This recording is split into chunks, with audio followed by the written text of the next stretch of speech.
El viernes por la tarde, Daniel Martínez hizo el anuncio tan esperado.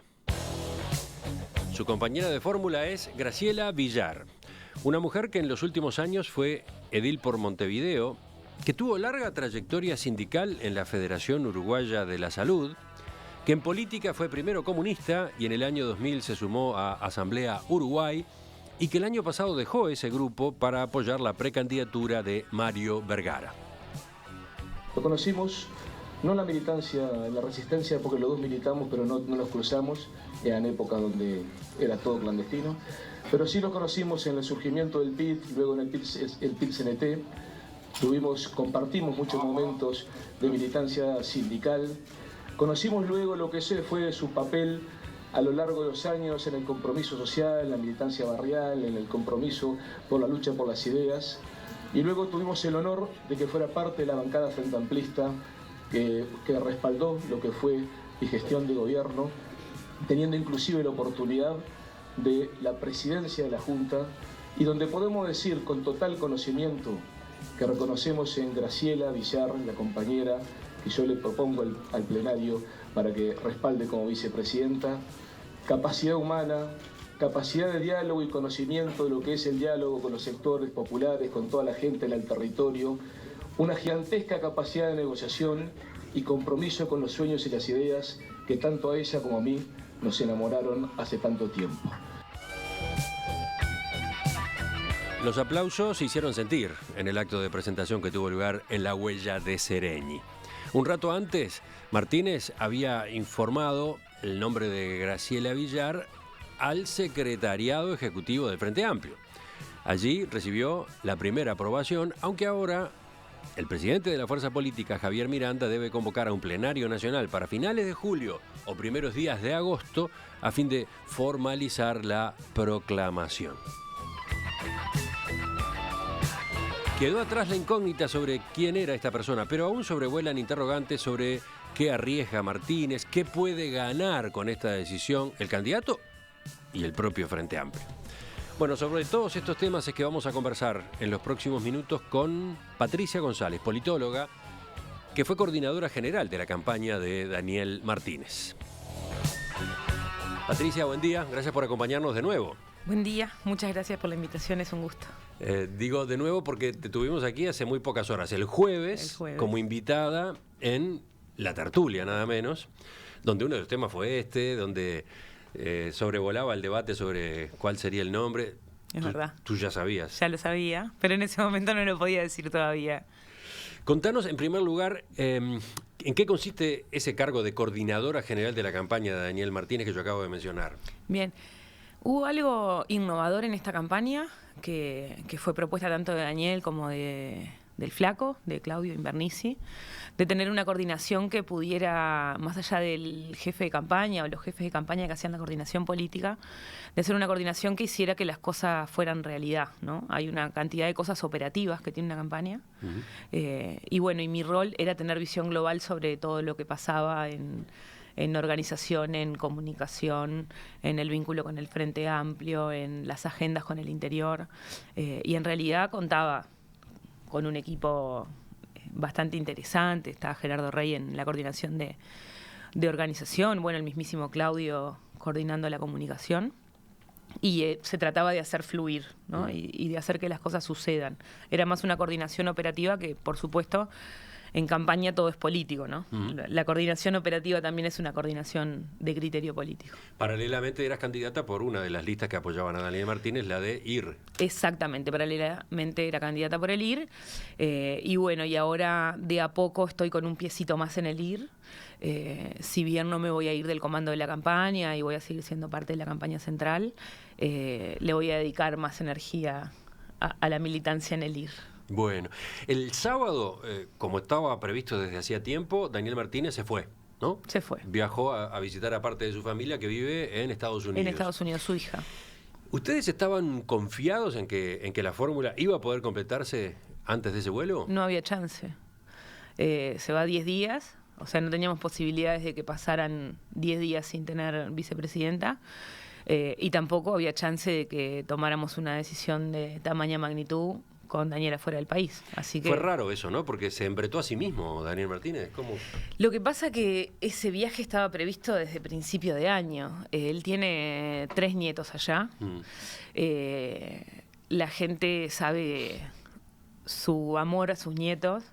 Y es verdad que este año fue poco y creo que solamente pudo verlos un día o 2 días, entonces estaba como deseando que terminara la campaña de la interna para poder irse unos días a pasar con los nietos. Sí, pero podía haberse dado un margen un poquito más amplio. Y el margen era corto y bueno, sí.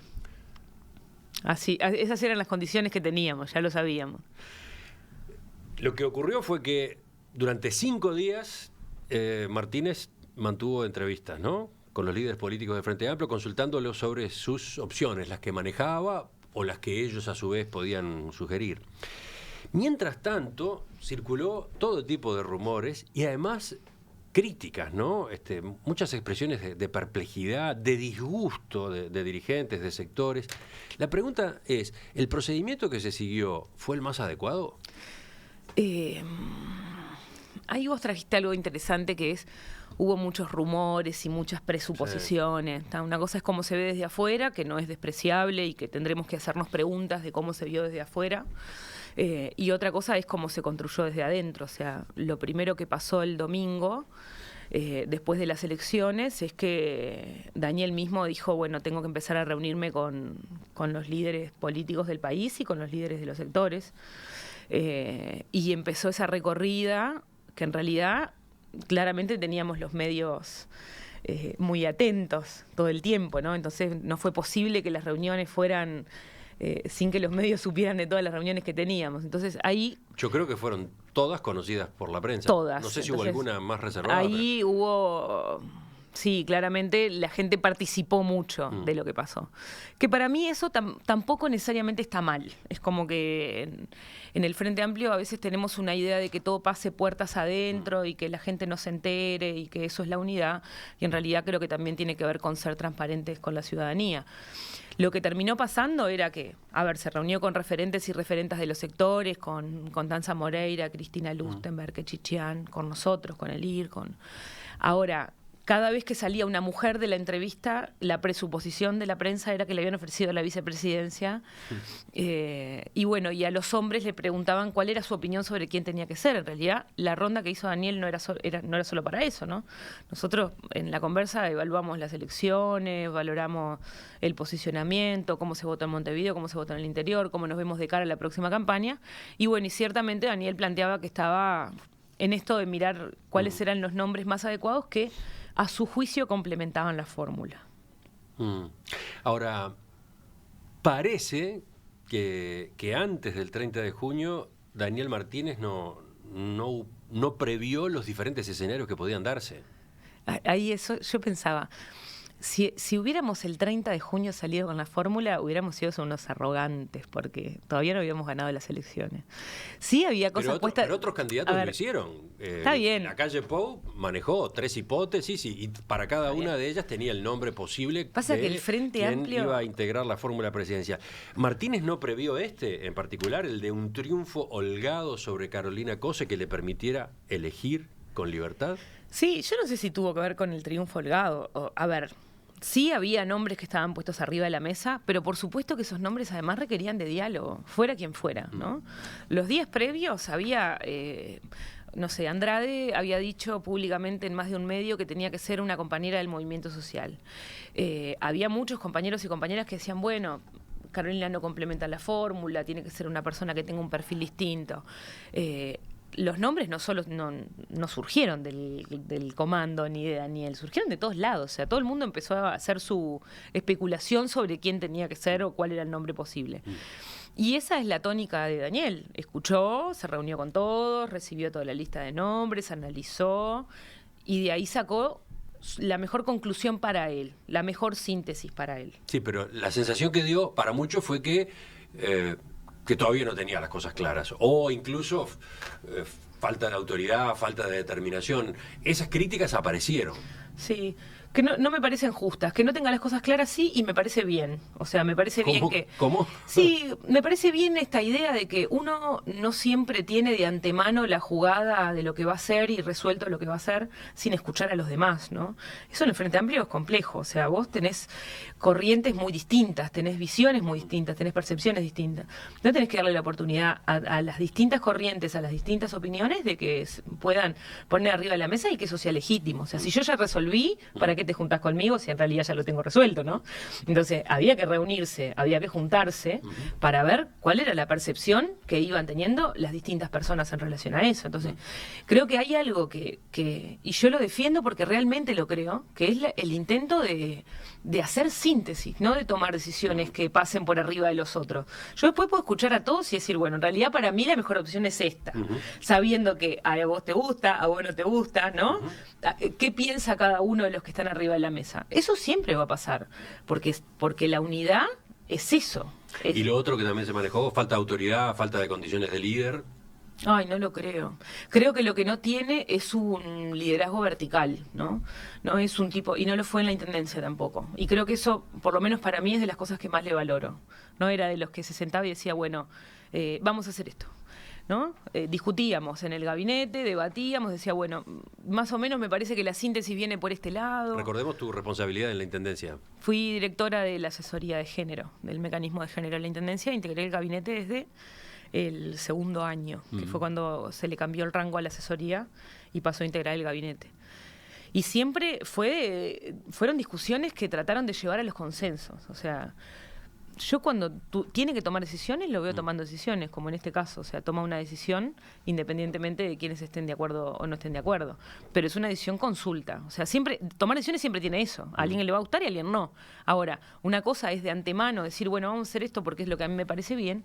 Y otra cosa es tratar de tener un panorama general más claro. A mí me gustan más esos liderazgos. Tú, cuando te presentaste, definís, además de todos esos datos que mencioné recién, como feminista. Feminista. Entonces, desde esa posición, pregunto, ¿no le complicó el partido al Frente Amplio y a Daniel Martínez la resolución del Plenario Nacional que ya hace tiempo fijó que la fórmula tenía que ser paritaria? No, para nada.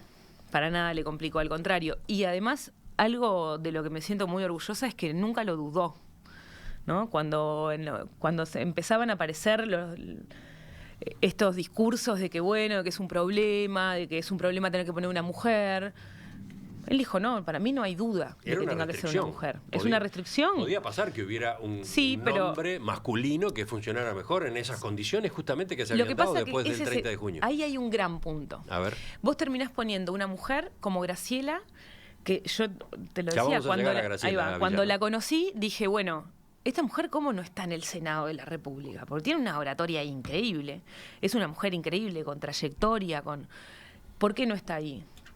Bueno, porque hay un montón de mujeres que no están ahí, porque hay un montón de mujeres en el tercer nivel de la política que no llegan al primer nivel de la política. Vos vas a la Junta, a todas las juntas de todo el país, y está lleno de mujeres. ¿Por qué esas mujeres que están analizadas por la ciencia política feminista? ¿Por qué esas mujeres que están en los terceros niveles de gobierno no llegan a los primeros niveles de gobierno? Porque cuando aparece la oportunidad, el mejor nombre es su nombre. Siempre el nombre de consenso es su nombre, y es complicado porque las mujeres, bueno, siempre tienen un pero, hay que ver, siempre le encontramos en la vuelta. Entonces, las cuotas vienen a decir, bueno, habrá peros, pero tenés que elegir a una. Entonces, muchas mujeres, muchísimas mujeres, estamos o estuvimos en lugares por cuota. Yo lo digo en mi caso, yo fui parte de la dirección política de mi organización política porque era paritaria y porque se necesitaba integrar mujeres, y me afilié a la organización y al año estaba en la dirección política. Entonces, si no hubiera habido cuota, ¿eso hubiera pasado de esa manera? Capaz que no. Ahora, cuando hay cuota y cuando las mujeres emergen, empezamos a darnos cuenta de que hay un montón de mujeres con capital político en terceros o cuartos niveles de gobierno. Pero acá estábamos hablando de la fórmula presidencial. No era una lista cualquiera, no era una lista al Senado, no era una lista a la Cámara de Diputados. Era una cosa muy, pero muy concreta, muy acotada, son 2 nombres nada más. ¿No era una presión adicional, compleja, tener que elegir una mujer? No, yo creo que él no lo sintió así tampoco. Al contrario, nos permitió encontrar y manejar un montón de nombres de mujeres que no estaban en el escenario político. Eso que se dijo con mala fe, porque me parece injusto, del casting, que no fue así, fue en realidad buscar nombres, encontrar nombres de mujeres que tenían las condiciones para hacerlo, pero que no estaban en el escenario público, que esa capaz que es la diferencia. Y que para las mujeres es más difícil estar en el espacio público. Pero había una mujer claramente ubicada en el escenario público. Había. Carolina Cose. Es verdad. ¿Cómo se entiende que se haya dejado por el camino a la única mujer que compitió en la elección interna del Frente Amplio y que además cosechó 65.000 votos? Sí. Mira, yo fui parte de la candidatura de Constanza Moreira, ¿no? En su momento, cuando promovimos a Constanza Moreira para la presidencia, que era la primera mujer precandidata del Frente Amplio. Por supuesto que tampoco Constanza Moreira fue parte de la fórmula y en realidad me alegro porque en ese momento ni siquiera se dio la discusión si ella tenía que integrar la vicepresidencia, por lo menos ahora eso es parte de la discusión, quiere decir que algo se corrió desde ese momento hasta ahora. Está bien, pero Carolina Cose, ¿no?, votó mucho mejor en términos relativos que Constanza Moreira en su momento frente a Tabaré Vázquez. En ese momento además había una sola candidatura. Yo en ese momento se discutió y recuerdo el debate, lo recordábamos el otro día con los compañeros en relación a los votos, ¿no? Raúl Sendic fue el candidato más votado por parte de las listas y mucha gente entendió que tenía el legítimo derecho para ser el vicepresidente y tanto yo como otros compañeros entendimos que no era esa la forma de elegir una fórmula, ¿no?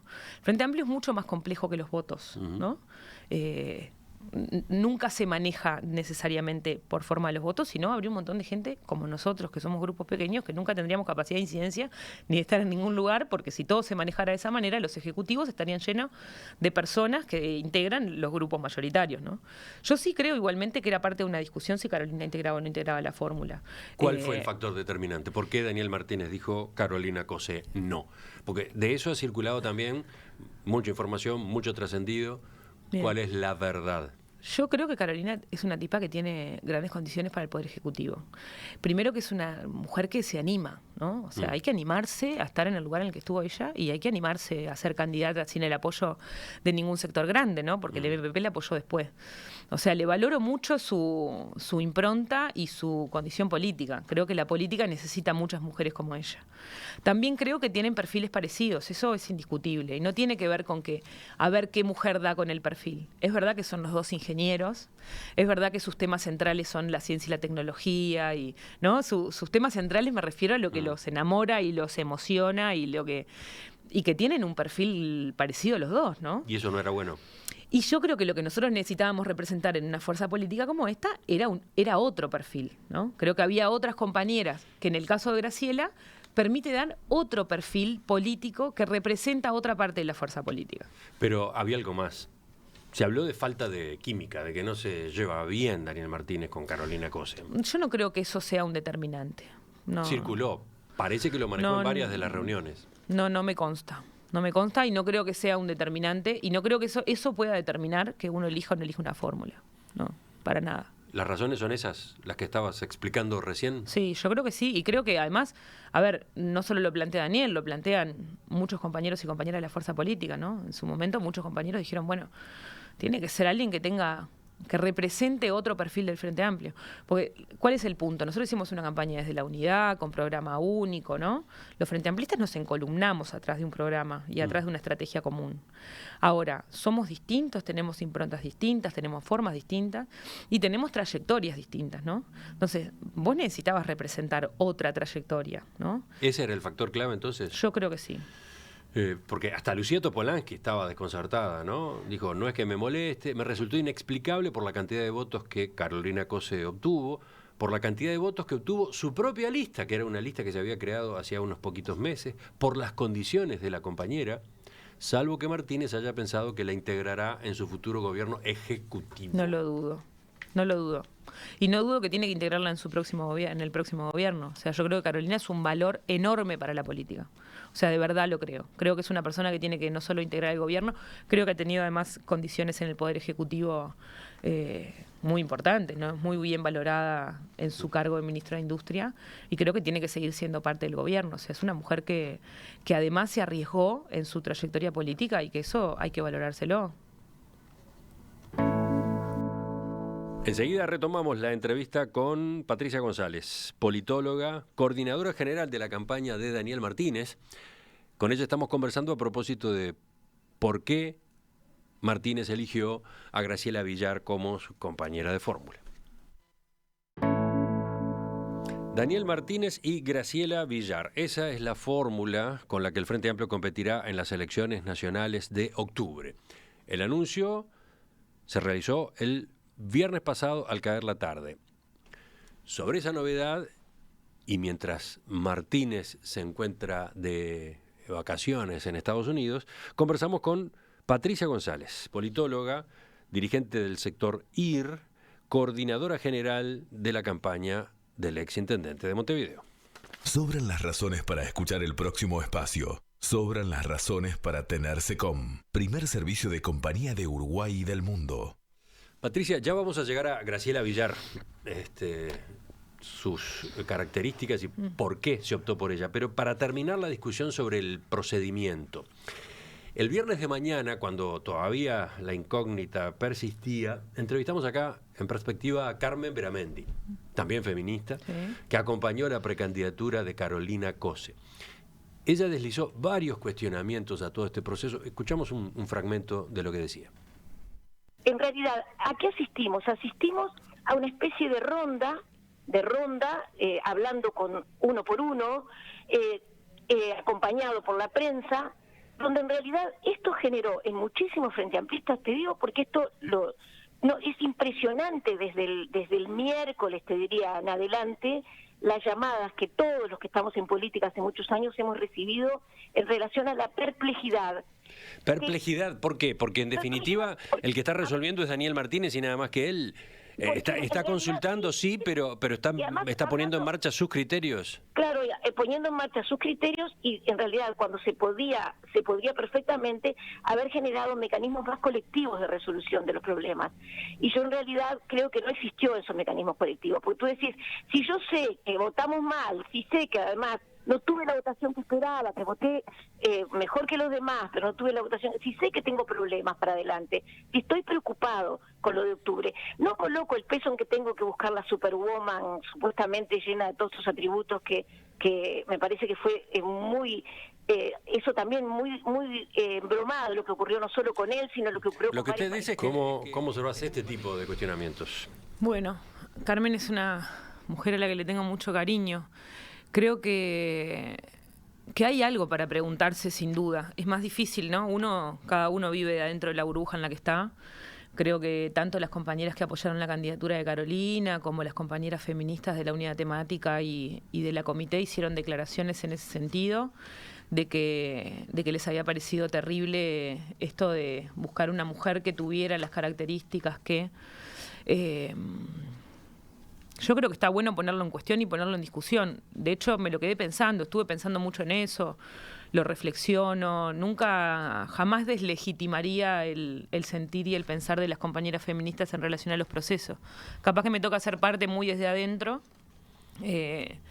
y es más difícil mirar desde ese lugar cuando uno está adentro, ¿no? Sobre todo sabiendo que no fueron las intenciones. Ella señalaba que se necesitaba un procedimiento más colectivo, orgánicamente colectivo. Al pasar, incluso señalaba en otro momento, a la propia unidad temática femenina no se consultó. Lo que pasa es que nunca el procedimiento fue ese. Creo que esto como que pone arriba de la mesa una forma capaz que distinta. Es mucho más colectiva que la forma en que se resolvió la candidatura de 2004, la candidatura de 2009 y la candidatura de 2014, que no fueron colectivas, ninguna, ¿no? Se tomaron decisiones, la tomaron siempre los líderes, ¿no? En este caso hubo consulta. Nunca antes hubo consulta, o por lo menos yo no recuerdo que haya habido consulta antes.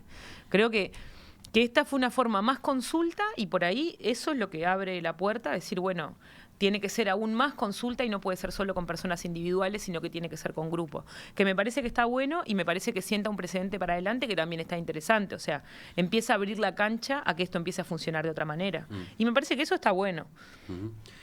Ahora voy a la audiencia. Estaba revisando durante la pausa comentarios, preguntas de oyentes y me llamó la atención de Rodolfo a raíz de una pregunta que yo hice hace un rato.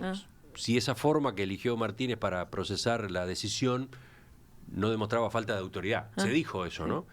Y entonces este oyente, Rodolfo, me pregunta a mí, ¿falta de autoridad Daniel Martínez? Escuchó a Tabaré, escuchó a Pepe, escuchó a Danilo y no les dio bolilla.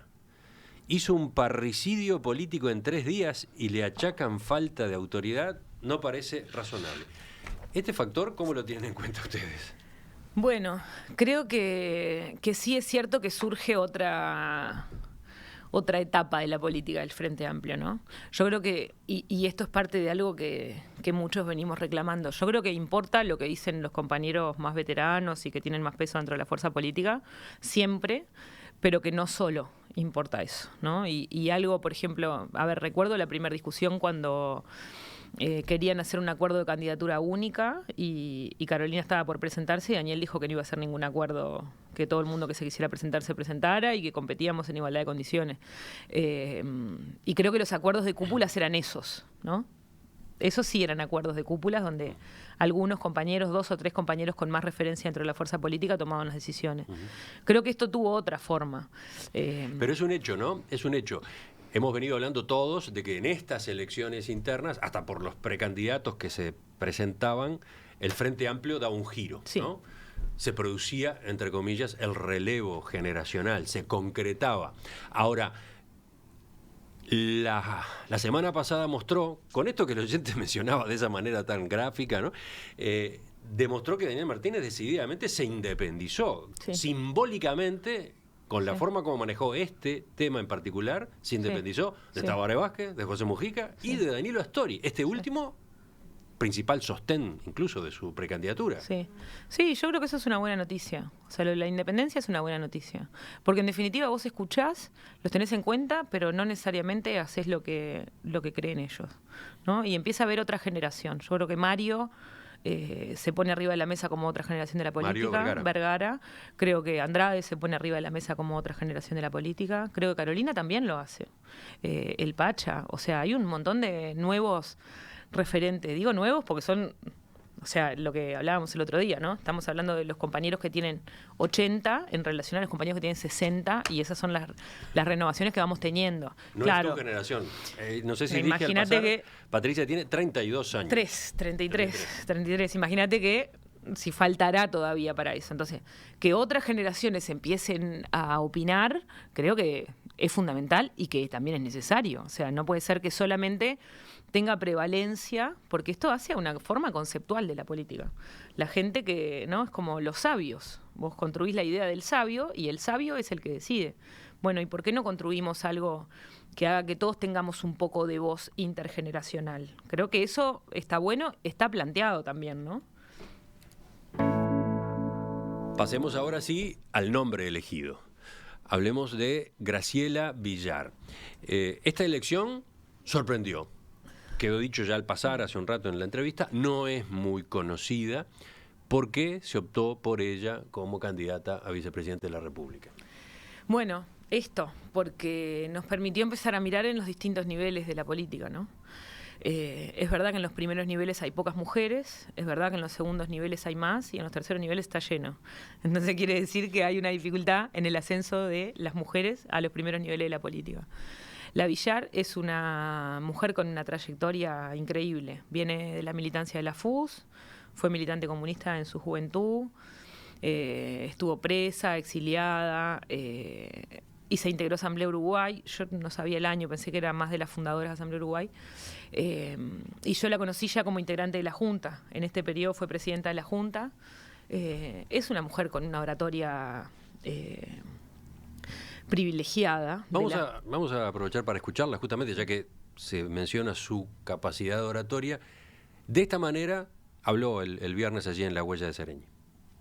Mi compromiso con los frenteamplistas para convocarlos, para pelear por un cuarto gobierno, teniendo la fuerza fundamental de los jóvenes, que son quienes van a recibir, como en las Olimpiadas, esa llama que nos convocará a hacer un mejor Frente Amplio, un mejor gobierno, pero sobre todo a construir una nueva utopía, escuchando a los jóvenes, resolviendo los problemas que tenemos en un mundo de hoy. Pertenezco a una generación que no hablaba de feminismo. Era feminista por la vía de los hechos. Fuimos transgresoras sin pedir permiso. Y hoy hemos incorporado en nuestra vida común aspectos que tienen que ver con la nueva agenda de derecho. Y son, en la vida concreta, la práctica cotidiana que cada una de las personas tiene que poner en vigencia. No hay inclusión por casualidad. No deben estar incluidos. Deben ser parte. No hay sectores femeninos y feministas. Tienen que ser parte. No podemos hablar de una sociedad si tenemos que seguir peleando por la inclusión. Los cambios tienen que ser culturales. Cuando la sociedad toda se apropie de esos, entonces sí, habremos transformado realmente esta estructura. Así que les agradezco a todos, a los que me conocen, a los que no, y les pido que me den la oportunidad de conocerme. Saldré junto con todos, codo a codo, mano a mano, abriendo la cabeza y poniendo los oídos, no para decir que presto oreja, para aprender, porque la vida es eso, aprender para luchar cada vez mejor, para representar cada vez mejor. ¿Qué es lo que se busca con ese perfil de candidata a vicepresidente? Bueno, me emociona la Villare. Creo que lo que se busca también es representar a esas mujeres que estaban metidas adentro de los barrios, ¿no? Militando adentro de los barrios con la gente y en los asentamientos. Yo contaba hoy que nos conocimos mientras ella era presidenta de la Junta y yo era directora de la asesoría de género, y que ella me dio la oportunidad de salir a recorrer con ella, me pasaba a buscar en el auto de la Junta y salíamos a recorrer asentamientos y yo entendía ahí que los asentamientos siempre estaban liderados por mujeres y que los procesos lo lideraban las mujeres. Y viene con una trayectoria histórica de hacer asambleas y de tratar que la gente logre su mejor versión colectiva en lugares donde en general a veces nos olvidamos de ir a militar, ¿no? Hablamos mucho de lo que hay que hacer con los pobres, de lo que hay que hacer con los asentamientos, pero hay que ir ahí y hay que construir ahí y hay que poner el cuerpo. Es de esas mujeres que ponen el cuerpo y la palabra en esos lugares, y yo creo que hay muchísimo para ganar en ese perfil que tiene Graciela. No solo porque tiene esa oratoria privilegiada que no es solo cómo lo dice, conmueve, emociona. El día que asumió como presidenta de la Junta, terminamos todos llorando, porque la historia que contaban de ella y la que ella contaba de ella es una historia increíble. O sea, es una mujer querida, además. Oscar Botinelli decía ayer en una nota en el diario El País, por lo que se vio en las redes sociales, Graciela Villar logra motivar a los militantes desanimados. Sí. ¿Ese es un objetivo? Es así. Y a los jóvenes también, ¿eh? Nosotros... Pero ese es un objetivo. Motivar a la militancia desmotivada para que participe activamente en la campaña rumbo a octubre, algo necesario teniendo en cuenta la baja votación que tuvo el Frente el domingo pasado. Sí, yo creo que más que eso es como mostrar esa parte de la fuerza política, o sea, mostrar a la fuerza política que está poniendo el cuerpo y el alma en esos lugares y que viene de esa impronta, del perfil bajo que lamentablemente hemos tenido las mujeres y de la militancia dentro de los barrios. Yo creo que eso motiva a la izquierda. Motiva a una parte de la izquierda que quizás hoy está pasiva, que no está dispuesta a salir a hacer campaña, por ejemplo. Esa es la pregunta. Sí, yo creo que también nos ha costado. La pregunta en esto... es a propósito de cuál es la clave electoral de este nombramiento, ¿no? Sí. Yo creo que es una señal importante hacia la izquierda. Sí. Que no siempre, en general se dice que el Frente Amplio pierde los votos en el centro, y yo creo que eso no necesariamente es así. Bueno, ahí está. El Frente Amplio pierde votos en la izquierda, ¿no? Ahí vamos afinando un poco más. ¿Para qué lado del espectro político apunta este nombramiento? Para la izquierda, sin duda. Sí, mucho más para la izquierda que para el centro.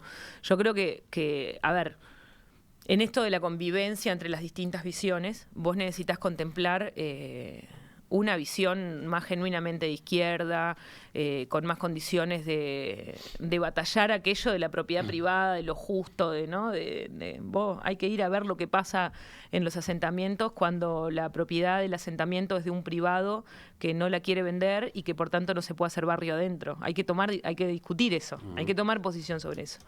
Creo que Daniel es un tipo que se para mucho mejor en el centro izquierda, ¿no? O sea, es un loco marxista, de reflejo de izquierda, pero que se posiciona mejor, entiende mejor ese juego en el medio, ¿no? Que también es sumamente necesario. Creo que complementan el espectro, ¿no? A ver, le voy a decir de una manera bien provocativa. ¿Buscaron una Óscar Andrade mujer? No me gusta, pero no me gusta. pero tiene algo, ¿no? Pero tiene algo. una cosa de su impronta, de su oratoria, de que puede ser un perfil parecido.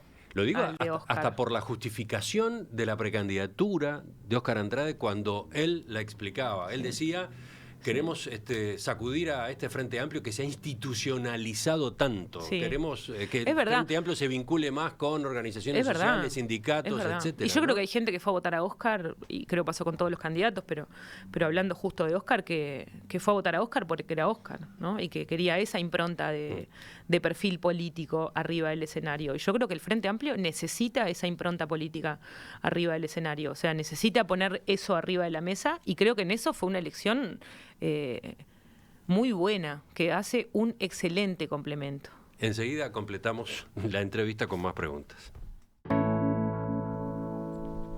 Volviendo a la entrevista y mirando mensajes en la pausa, hay algunos oyentes sorprendidos porque te refieres a Graciela Villar como la Villar. ¿Cómo es eso entre mujeres? ¿Cómo es esa terminología entre mujeres? Porque nos conocemos y siempre le dije la Villar. Nada, le tengo un cariño enorme. Es de las mujeres de las que aprendí, de las que... Bueno, Carmen también, ¿no? Carmen Veramendi, que la traías hoy. De las mujeres que han dedicado tiempo a formar a otras mujeres más jóvenes. Eso es muy valioso. No son todas, no son todos los hombres tampoco, pero se lo valoro mucho. Le tengo un cariño personal enorme. Ingresamos en la última parte de la entrevista con Patricia González, coordinadora general de la campaña de Daniel Martínez.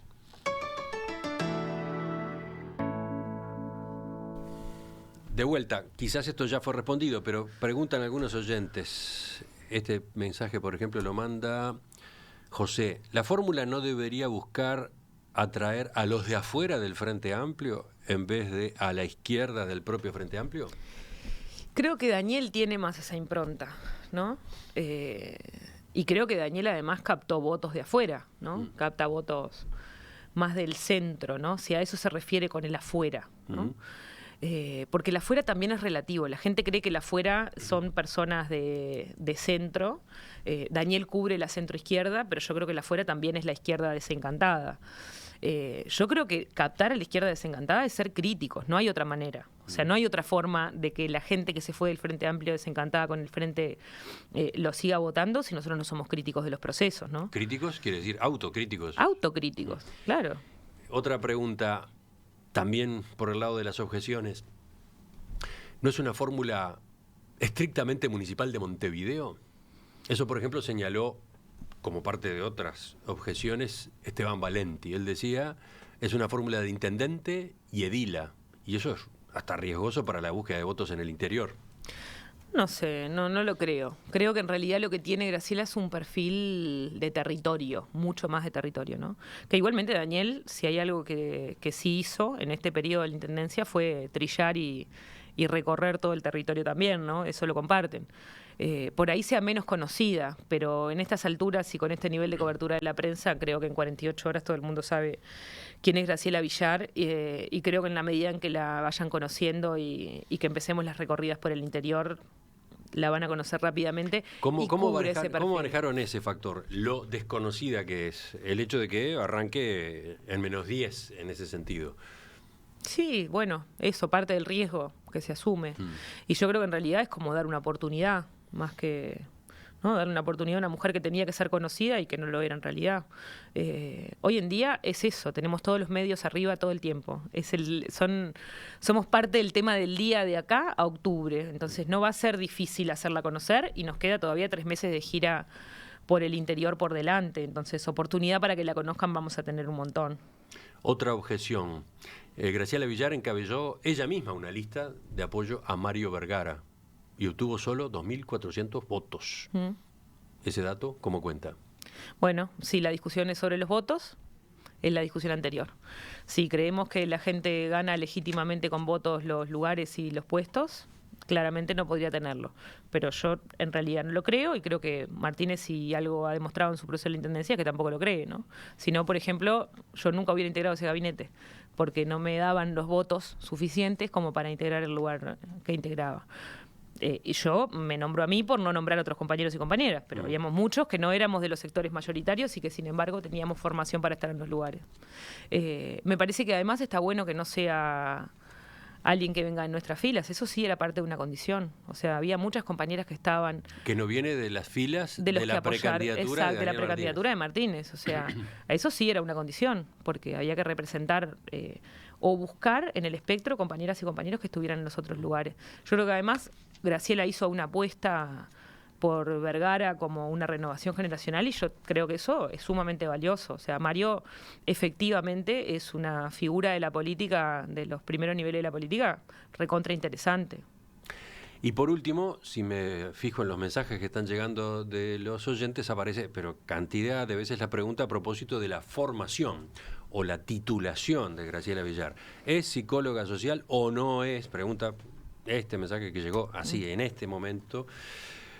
Y hay varios del estilo, ¿no? Porque durante un tiempo ella se presentaba como psicóloga social, ahora, ¿cómo decirlo? La información que está puesta en su cuenta de Twitter dice que tiene formación en socioanálisis. ¿Cómo es eso? Bueno, en realidad, en los 90, ¿no? La formación que existía de los psicólogos sociales eran en los institutos. Después hubo una discusión, ayer lo conversé esto con mi psicólogo, bastante amplio, que integra la cátedra de Psicología Social de la facultad. Me decía, en realidad los que se decían psicólogos sociales en los 90 eran los formados en los institutos, en el Taigo, en el Pigeon Rivière, ¿no? Que ella es parte de uno de esos, ¿no? Es un curso de más de 4 años, ¿no? Es un... que en ese momento, por supuesto, no tenían calidad de licenciatura, ni mucho menos. Recién en el 2001... la Universidad de la República tiene un posgrado para psicólogos en psicología social. Los psicólogos sociales no son psicólogos que puedan atender personas, son personas formadas en grupos, en la psicología social y el socioanálisis, que son parte como de hermanos, primos de la misma familia, tienen un componente más de trabajo de grupo, de institucionalidad, etcétera. Y conozco un montón de personas y de dirigentes políticas con la misma formación en socioanálisis, que son los que se llaman psicólogos sociales o los que se llamaron en los 90. Creo que quedamos como con ese sentir del dilema del título, la verdad. Creo que lo que nos trae, por el caso de Sendik, nos trae como una reminiscencia, ¿no? De que no pase lo mismo, pero creo que en realidad es otro caso distinto, ¿no? Y para terminar, hemos estado gestionando una entrevista con Graciela Villar y por lo que nos informan, no va a tener contacto con los medios, por lo menos hasta el miércoles. ¿Qué pasa en ese sentido? Está llegando, está llegando la candidatura. Ahora tenemos una reunión de mañana, vamos a charlar, bueno, contarle cómo venimos funcionando, cuál es la idea, su participación en medios. Está llegando, o sea, es una mujer, no sé, hay cosas prácticas que tenemos que conversar con ella, explota su celular, sus redes, ¿no? Claramente pasó algo en su vida muy particular en las últimas 48 horas, tenemos que darle un poco de tiempo para llegar y asentarse y para conversar sobre el cómo seguir. Tiene más que ver con el cuidado de la persona humana y de darle por lo menos 2 días para empezar a hacer giras de prensa. Patricia González, coordinadora general de la campaña de Daniel Martínez, politóloga, dirigente del sector IR. Gracias por visitarnos esta mañana, gracias por contestar todas estas preguntas que estaban arriba de la mesa. Un gusto, Emiliano, muchas gracias a vos. Ya seguimos, viene la tertulia de este lunes.